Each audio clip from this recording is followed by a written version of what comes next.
ഇപ്പോൾ രാഹുൽ ഈശ്വർ തത്സമയം നമ്മളോടൊപ്പം ടെലിഫോൺ ലൈനിൽ ചേരുന്നുണ്ട്. രാഹുൽ ഈശ്വർ, ഈ ഹണി റോസിനെതിരായ പരാമർശം, അതിൽ ഇപ്പോൾ അറസ്റ്റ് തടയണം എന്നുള്ള ആവശ്യം ഹൈക്കോടതി അംഗീകരിച്ചിട്ടില്ല. മുൻകൂർ ജാമ്യാപേക്ഷയിൽ ഹൈക്കോടതി പോലീസിന്റെ നിലപാടാണ് ഇപ്പോൾ തേടിയിരിക്കുന്നത്. സ്വാഭാവികമായ നടപടിക്രമം എന്നുള്ള നിലയിലാണ്.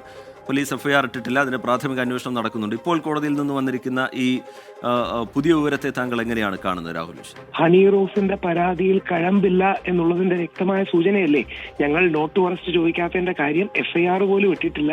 ആ ഒരു ഒഫൻസ് അതിനകത്തുണ്ട് എന്ന് പോലീസ് കണ്ടെത്തിയിട്ടില്ല. ഹണി റോസിന്റെ പരാതിക്ക് യാതൊരു കഴമ്പും അടിസ്ഥാനവും ഇല്ല എന്നുള്ളതിന്റെ ഏറ്റവും വ്യക്തമായ സൂചനയല്ലേ അത്? ഞാൻ പറഞ്ഞത് സാമൂഹിക വിമർശനത്തിന്റെ പരിധിയിൽ വരുമെന്നും പോലീസ് ഓൾറെഡി നിയമോപദേശം ചോദിച്ചു. ഏറ്റവും ടോപ്പ് പോലീസ് ഓഫീസേഴ്സിനോടും അഡ്വക്കേറ്റ്സിനോടും ചോദിച്ചു. അവരടക്കം കൊടുത്തു എന്ന് ഞാൻ മനസ്സിലാക്കുന്നത്. അങ്ങനെ ഒരു കുറ്റകൃത്യമോ തെറ്റോ അട്രാക്ട് ചെയ്യുന്ന ഒരു കാര്യങ്ങളും ഞാൻ പറഞ്ഞില്ല എന്നുള്ളതാണ്.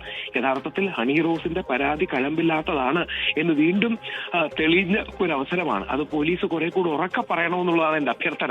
ഇതിനെക്കുറിച്ച് കൂടുതൽ അന്വേഷിക്കാനൊന്നുമില്ലല്ലോ. കോടതി എല്ലാ മീഡിയയിലും വന്ന യൂട്യൂബിലും അല്ല, ഇതിലിപ്പോ അറസ്റ്റ് തടയണമെന്നുള്ള ആവശ്യം ഹൈക്കോടതി അംഗീകരിച്ചിട്ടില്ല. അത് ഞങ്ങൾ ഉന്നയിക്കാത്തതിന്റെ കാരണം ഒരു എഫ്ഐആർ രജിസ്റ്റർ ചെയ്തിട്ടില്ല. ഒരു എഫ്ഐആർ രജിസ്റ്റർ ചെയ്യാൻ തക്ക മെറ്റീരിയൽ പോലും ഹണി റോസ് പറഞ്ഞതുമില്ല. ഹണി റോസ് പറഞ്ഞ കാര്യത്തിൽ ഹണി റോസ് എനിക്കെതിരെ ഉന്നയിച്ച പരാതിയിൽ ഏതെങ്കിലും തരത്തിൽ കുറ്റമോ തെറ്റോ ഉണ്ട് എങ്കിൽ എഫ്ഐആർ ഇടണം. എഫ്ഐആർ ഇട്ടാൽ മാത്രമല്ല ഇനി അറസ്റ്റ് ചെയ്തതെന്ന് പറയാൻ പറ്റൂ. അപ്പൊ യഥാർത്ഥത്തിൽ എഫ്ഐആർ ഇടാൻ തക്ക ഗൗരവം ഹണി റോസിന്റെ പരാതിക്കില്ലെന്നും ഹണി റോസിന്റെ പരാതിയിൽ കഴമ്പില്ലെന്നും അല്ലേ നമ്മൾ മനസ്സിലാക്കേണ്ടത്? ഇല്ലെങ്കിൽ പോലീസ് എഫ്ഐആർ ഇടേണ്ടതല്ലേ? അപ്പൊ യഥാർത്ഥത്തിൽ അതുകൊണ്ട് ഞങ്ങൾ നോട്ട് ടു അറസ്റ്റ് ചോദിക്കാത്തതല്ല, നോട്ട് ടു അറസ്റ്റിന്റെ ഘട്ടത്തിലേക്ക് വന്നിട്ടില്ല. എഫ്ഐആർ ഇട്ട് കുറ്റമുണ്ടെന്ന് കണ്ടാൽ തീർച്ചയായിട്ടും നോട്ട് ടു അറസ്റ്റ് പോലുള്ള കാര്യങ്ങളിലേക്ക് പോകാം. നോൺ ബെയിലബിൾ പോയിട്ട് ഒരു ഒഫൻസും ഇല്ല എന്നുള്ളതാണ് യഥാർത്ഥത്തിൽ അതിന്റെ വസ്തുത.